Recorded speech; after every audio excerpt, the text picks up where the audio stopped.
All right, what's up, guys? Welcome to the 87th episode of the Get Down. My name is Cream. Gary W. here. I'm back. At it. You're I'm back. back. I missed I missed a week out here. It's good to have you back. Greg was great last week, or UFOso, however you want to call him. He was great. I thought that conversation was going to be more like 30 minutes and in and out and pretty quick, and it wound up being pretty long form. So I was happy about the way it came out. I listened to it and watched it a couple days ago, and it was good. It was good. I enjoyed it. I thoroughly enjoyed it as well.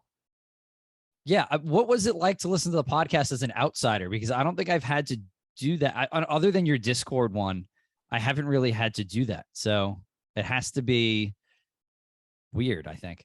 It wasn't that weird because it's like the same show. You know, we talk about our couple topics and we're really trying to help DJs like grow their business. And we talk about stuff that happens in our lives. And it was just, that was an extension of that. That was the one thing I wondered, like, were there enough tips for younger DJs to learn off of? I know we talked about a lot of personal experience, him and I, and that's kind of what we drew our conversation off of. But I was just hoping that we were able to impart, some kind of knowledge on his tech background or the dealing with management and what expectations from managers looks like. No, I definitely thought that it was a great conversation. And I thought hearing Greg's side of being a manager was really valuable. And then just kind of like how Greg thinks about his sets and different ways to use some of the stuff that's in Serato.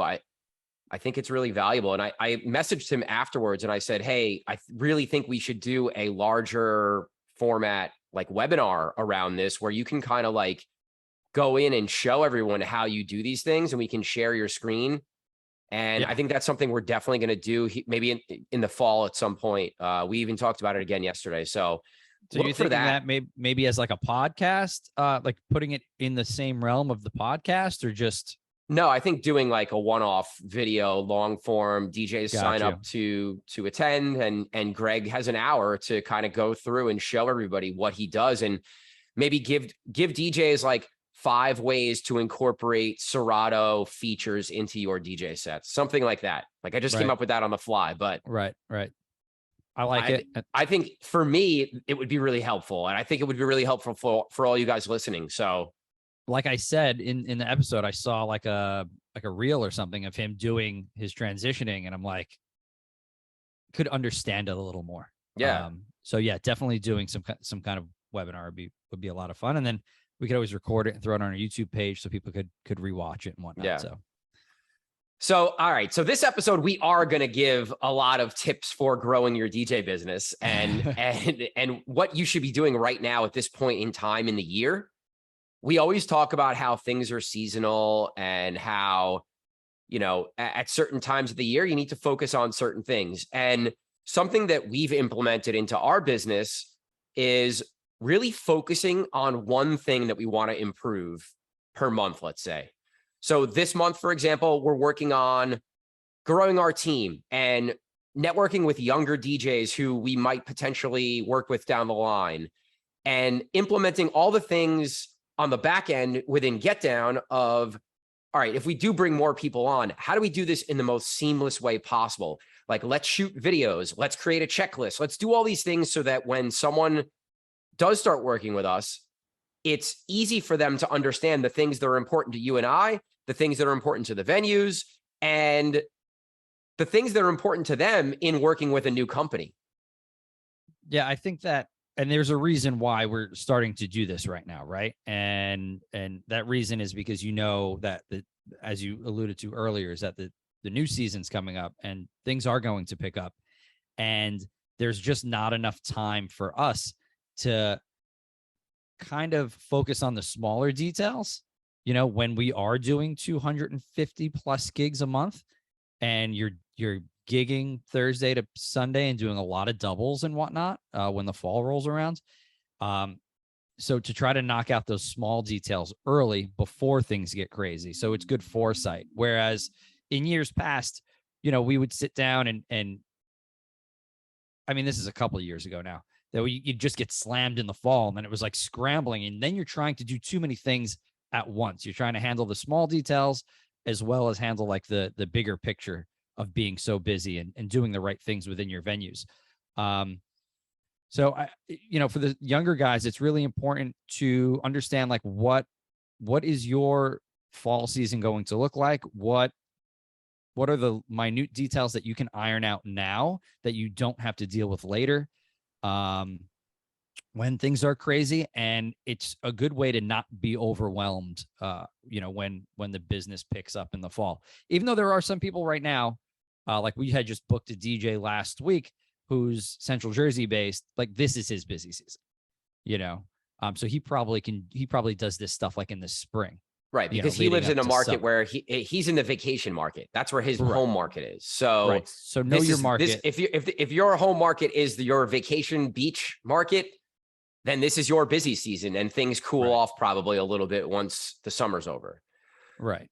So I brought up like what we're focusing on in our business, because I think you as the individual DJ or someone who's just focused on, just yourself, I think it's very relatable for you too, because instead of trying to do like 10 things at once, focus on growing the venues that I work with and networking, focus on my social media and revamping my Instagram and my TikTok and my colors and all that. Like, instead of spreading yourself out and doing all these different things, focus on one thing. Maybe it's a weekly basis. And you say, this week, every day, when I like spend my time on my business, I'm going to focus on X, right?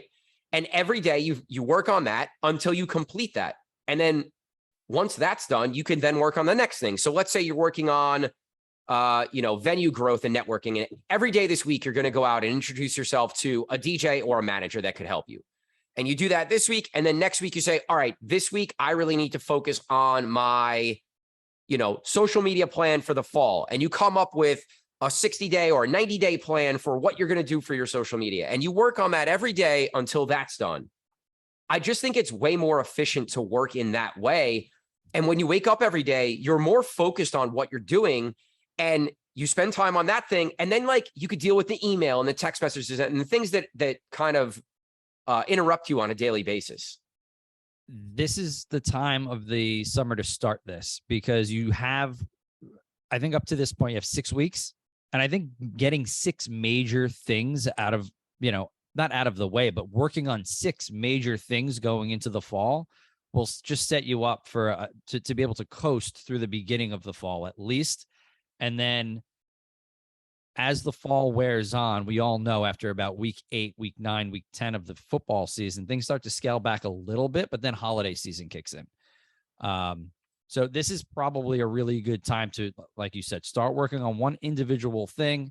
And like, if you can knock those like 6 major things out, I think that's the first thing you're going to do is sit down and write down what those 6 things are, or plan out, this is where I want to start. And if it's 7 weeks from now, then you knock out 7 things and you write all that stuff down and write it down in order of importance, just to make sure that you get things done that are most important all the way down to, what's least important. Because like, then if you don't get to that last thing, maybe it's not the end of the world and you can push that off for a week or 2, and then you could work on it when you have a little more time.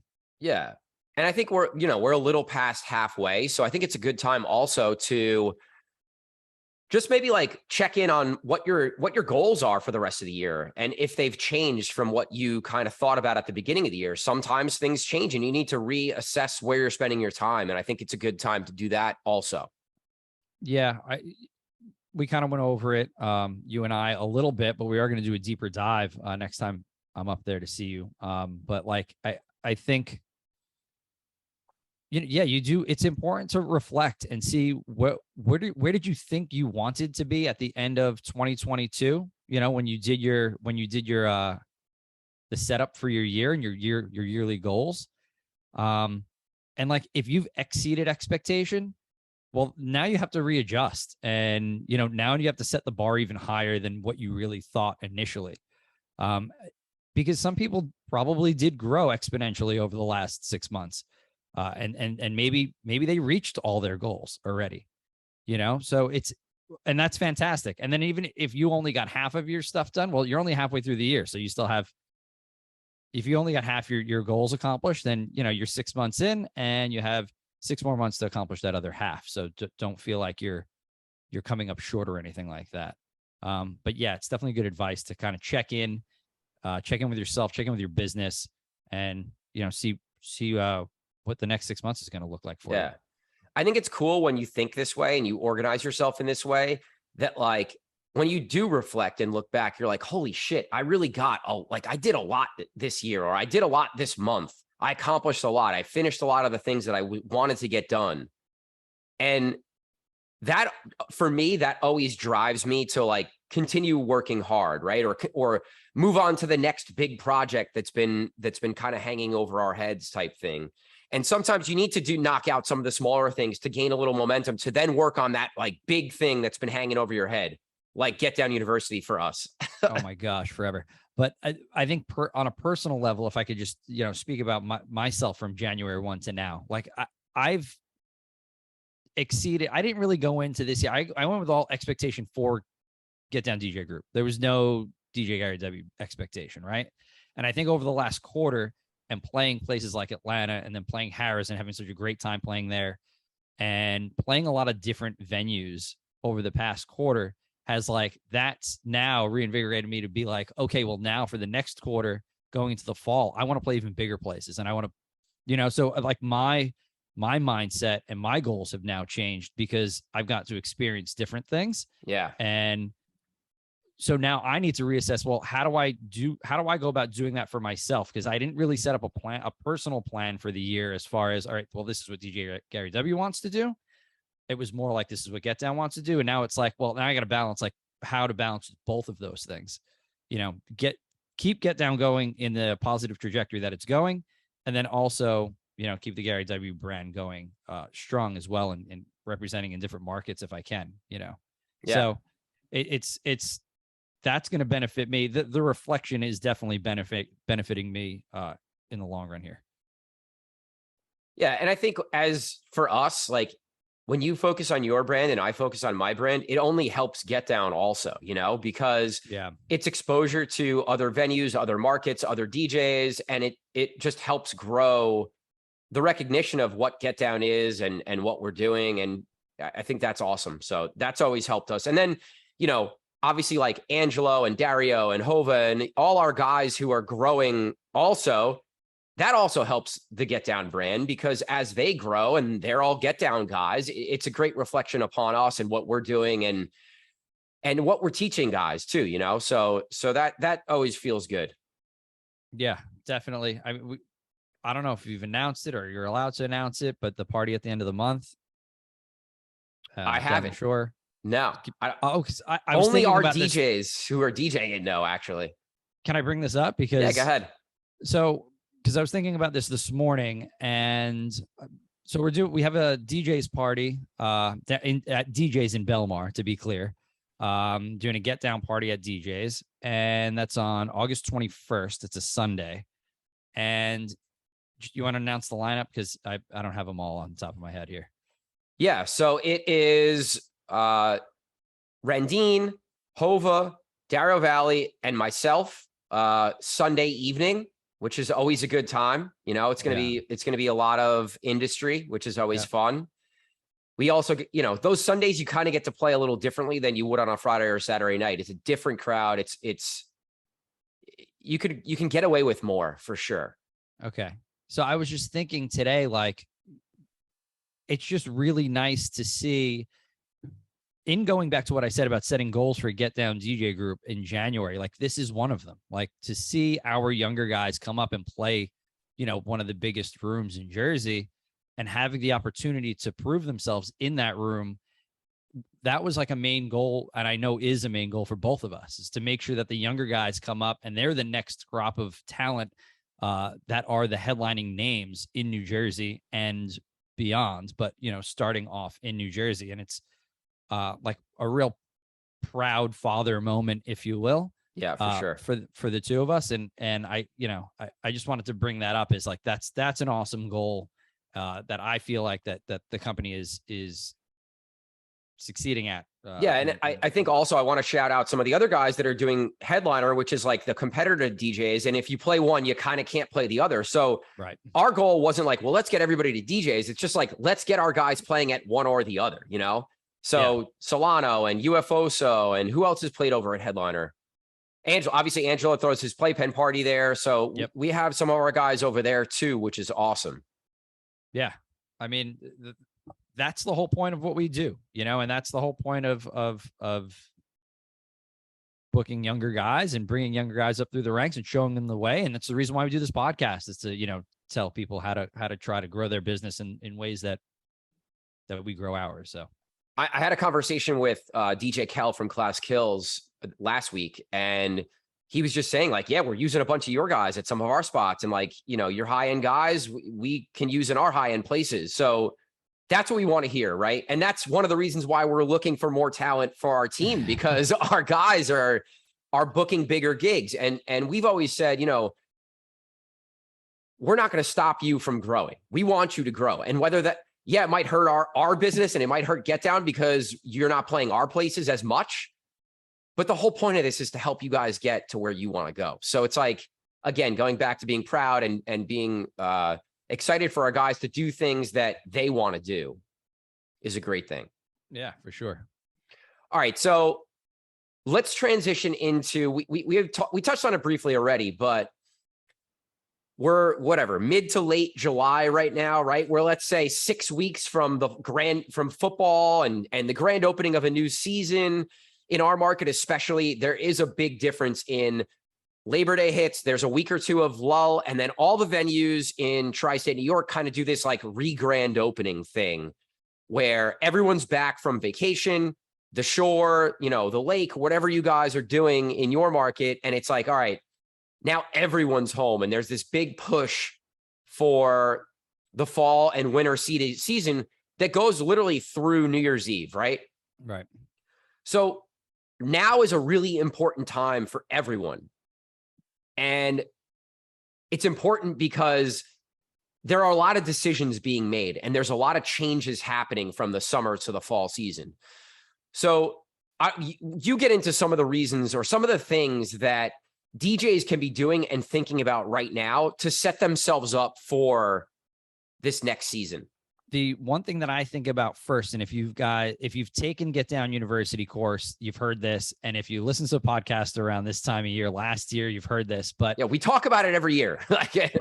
Managers aren't thinking about the fall yet. Right. So if you start to think about the fall now, you are ahead of every other DJ in the game. You're ahead of ownership thought. You're ahead of management thought.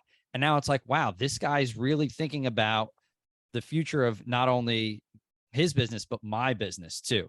And you can implement some kind of plan within the venues that you have a relationship with, because you know those venues, you know kind of how they operate in the fall, hopefully.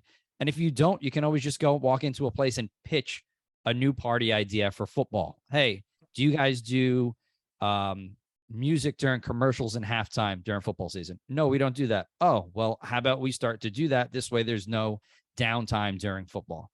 Boom. Maybe the manager's like, never thought about that. That's a great idea. This guy's bringing value to my business, and now I'm interested in hiring him. Right. I think that's first and foremost.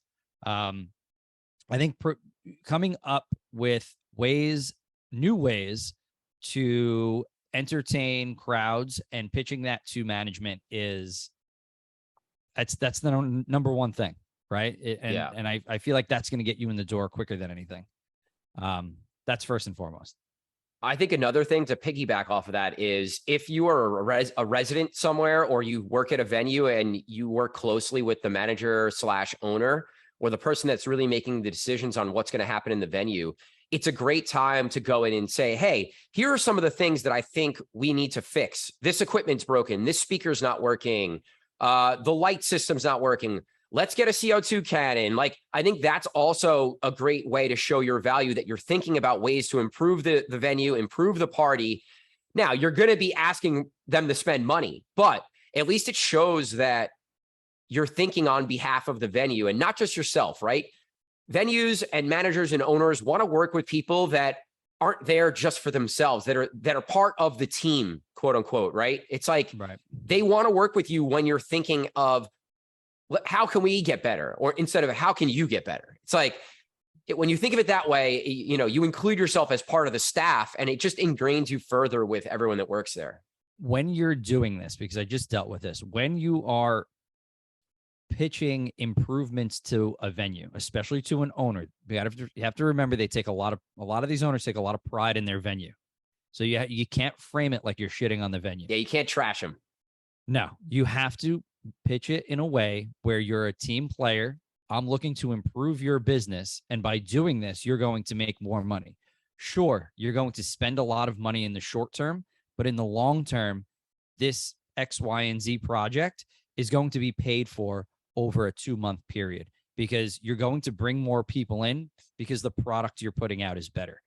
When I was pitching new equipment and new, like, whether it be lighting idea or sound idea, my thought process was, you just can't be a bar with a DJ anymore, and you just can't be a nightclub with a DJ and lighting anymore.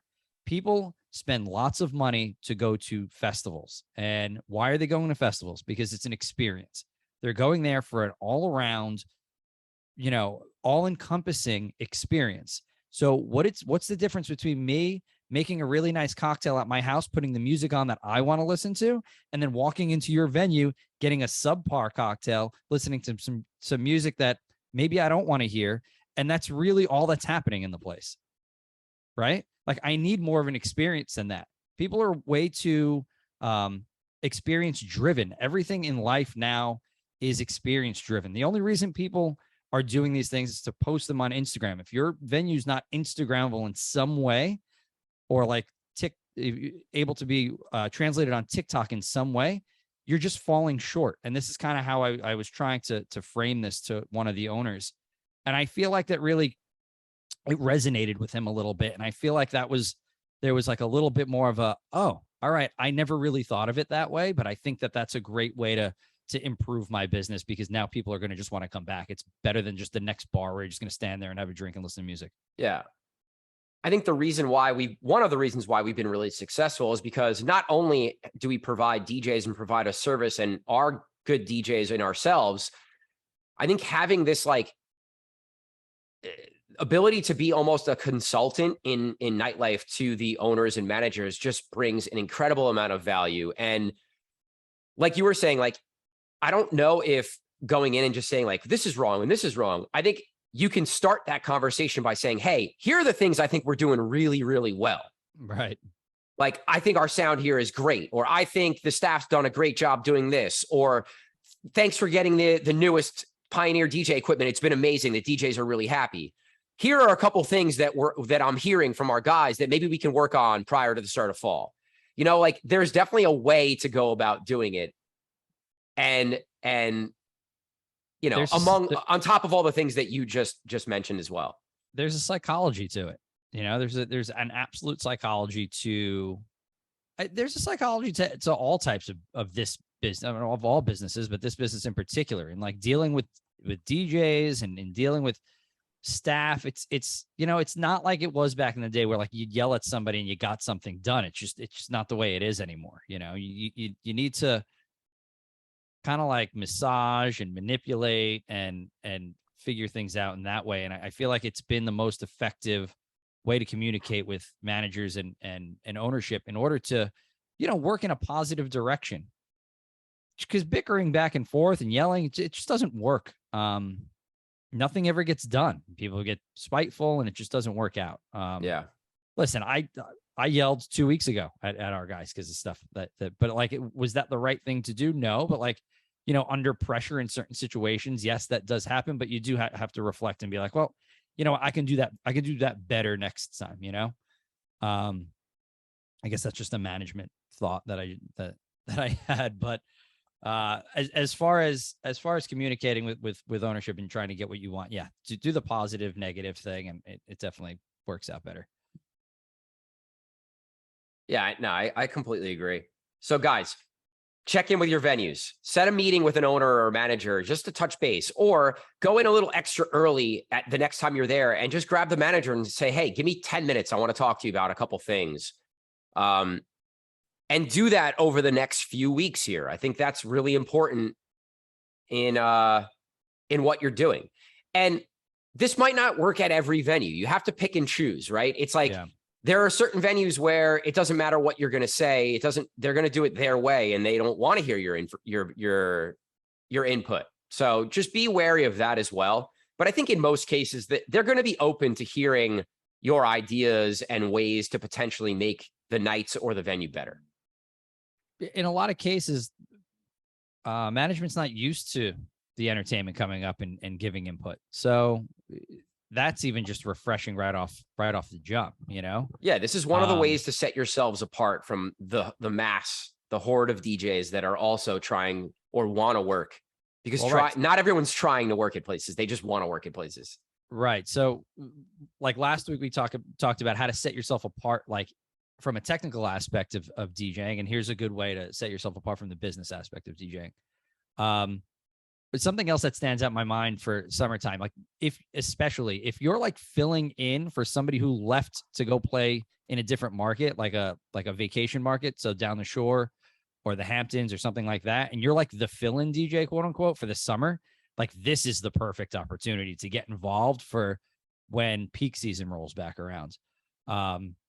Because a lot of times you do have just like, especially in like mid-level places, that might have a DJ that's starting to blow up, and he left that place for like I said, the Hamptons or the shore. Like this is it. Like this is your chance to jump in and really get involved for the fall season and the peak season. And then maybe you're not the headlining DJ immediately, but you're at least working your way toward that.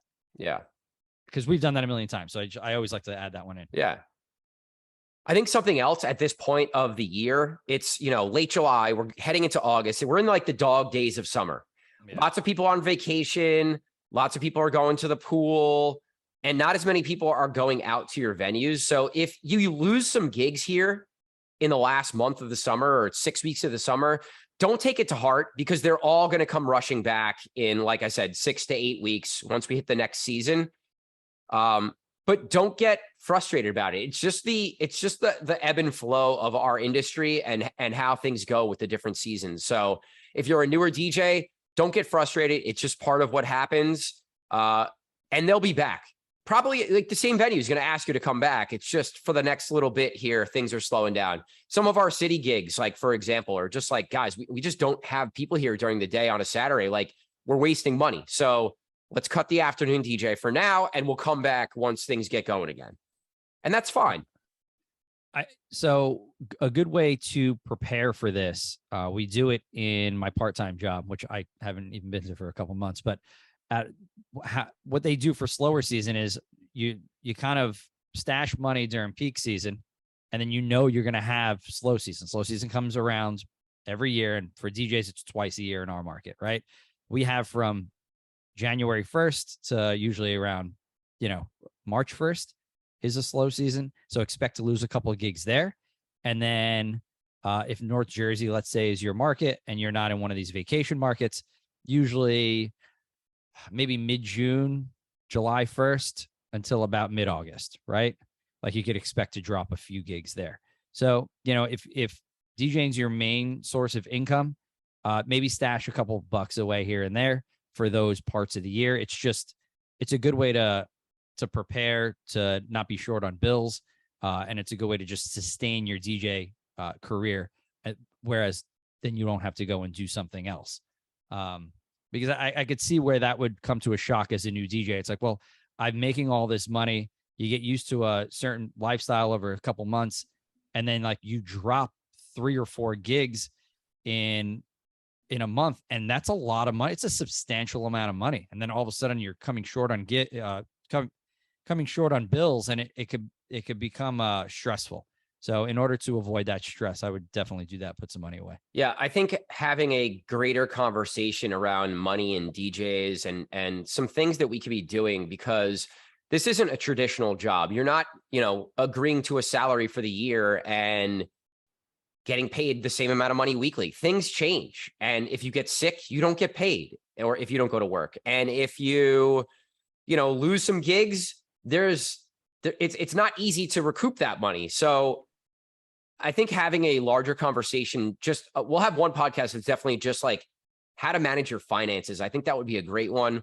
Yeah. I know Dario Valier and has talked a little bit because he does some financial advising. We might have him on and we'll have a conversation with him around things that we can be doing as DJs to make sure that we're prepared for, sickness, a pandemic that takes you out for a while. Like I think the last few years that's become even more important and something to think about. So we'll have a larger conversation on that. But yeah, I know that some people get awkward about talking about money, but it's so important in our business, and you see it all the time, especially with just the lifestyle around DJing. You're going out a lot. There's a lot of things that I always feel like, the sneakerhead, that whole thing. A lot of DJs are like sneakerheads. It's like, okay, like, well, how can I maintain, my other passions and interests, but also be smart about my money? So I think it's really important because, we all have our interests that we spend money on, but it's just doing it in a smart manner. So yeah, we'll do that soon, hopefully. All right. I don't know. What do you think? Well, quickie today? Yes. 30 minutes in. That's good. Let's, I just got home last night. Did an 18-hour drive home. I've been away for 3 weeks. I'm trying to get my life in order. Yeah. I was on vacation and then I was sick for a week. So it's like trying to really work this week, and really like pick up the slack on some of the things I missed over the last couple of weeks. But yeah, actually, you know what I'd love to talk about? DJing while sick. I brought it up because I did it all right. And it's fucking terrible. It is terrible. Like you go in there just not feeling good in the first place.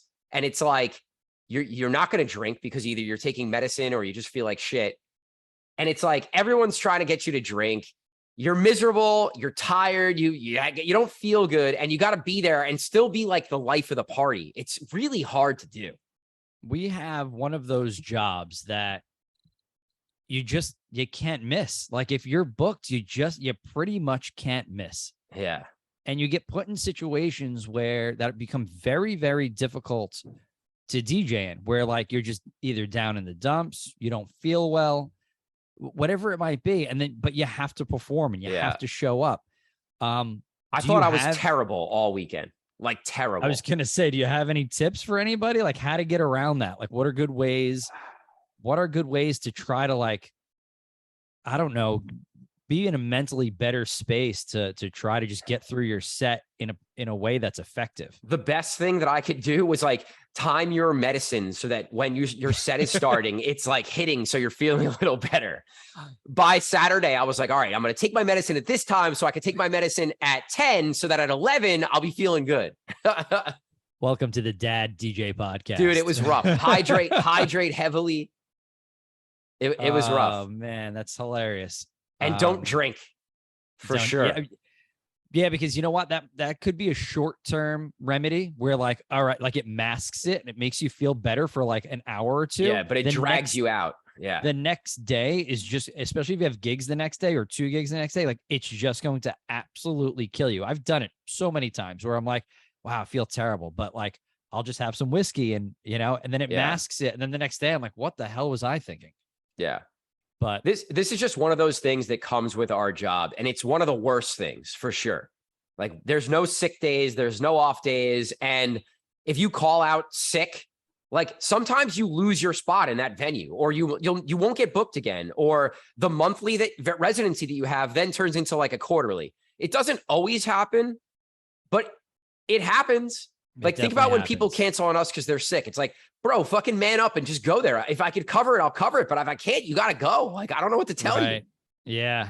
Especially if it's like 3 hours prior to the gig. It's always like, I feel bad because I know how you feel, but like, I can't help you 3 hours before the gig. I don't know what to tell you.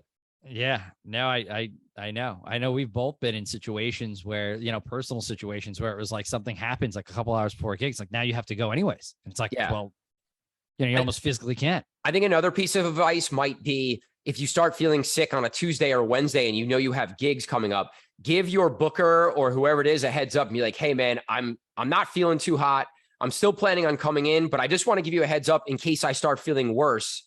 And we have to find a replacement. I think that's something also that is probably something smart to do. Yeah, because then the booker can line up somebody like, hey, like just in case. Right. Like have a plan B in case Cream is dead and can't make it. Yeah. Having somebody on call is huge. Like it helps us tremendously and not being stuck in a situation where like you're just reaching at some points. Right. Or saying, hey, I haven't been feeling well, but I know that this person is open and they'll do a great job if you want to touch base with them. Like, I think that's a smart thing to do for sure. I've only like called out of gigs maybe like 3 times in my entire career, or like three like weekends, let's call it. Called out. Yeah. It's been a handful, like on one hand kind of a thing. Yeah. But you just can't do, there's so many factors in why, right? Mine was always money. Number one, if I don't show up, I don't get paid. You know, that was huge. Yeah, there's no sick days. Like number 2, if they find coverage and I get replaced, like now that's even more money that I'm losing. And it's just letting down people that are coming to see you regularly too. Yeah. And letting management down because, hey, what if I don't show up and the bar makes less money, you know? And you have this personal relationship with, let's say the owner and the bartenders, especially. And like they go home with less money because you didn't show up. Like you kind of feel bad about those things. So there's a lot of factors that go into it. And a lot of factors that sometimes we don't always think about. So. All right. I had to sneak that one in because that was just something I brought up being sick. And I was like, actually, you know what? I want to bring this up. You talked about bringing that up last week. So I'm surprised we didn't remember this because we didn't email it. But let's finish with our segment. Because I don't know if you have been listening to anything. What are you listening to? I really have not. I can tell you what I'm going to listen to this week. And it is Zay's Get Down Radio episode. Shameless plug right there. I like to listen to our guys' mixes because we don't always get to hear what they're doing in the club. And I think when they create these mixes, it gives me more of a sense of what is this person really into? What's the music that they like? And what do they want to show off to everybody that, hey, this is what I want to put out into the world. So I love listening to our DJs mixes, whether it's Get Down Radio or something that they've individually put out. So that's what I'm going to listen to, this week. You just drove 18 hours. So like, I'm sure you've been listening to a lot of music. It's really everything. It's been all over the place. I don't think so. Coming back, I was like nothing I DJ'd. Anything I DJ'd over the last 3 weeks, I didn't want to listen to any of it. I didn't want to listen to house music. I didn't want to listen to hip hop. I didn't want to listen to Afro pop. Nothing. So it was kind of a mixed bag coming home. I don't know. It's been just so jumbled because I've been in the car for like 50, 60, 70 hours over the last 2-3 weeks. Yeah, you've been moving around. It's just a lot. I mean, I just listen to a lot of Dead, honestly. Just normal. Just like throw on some shows.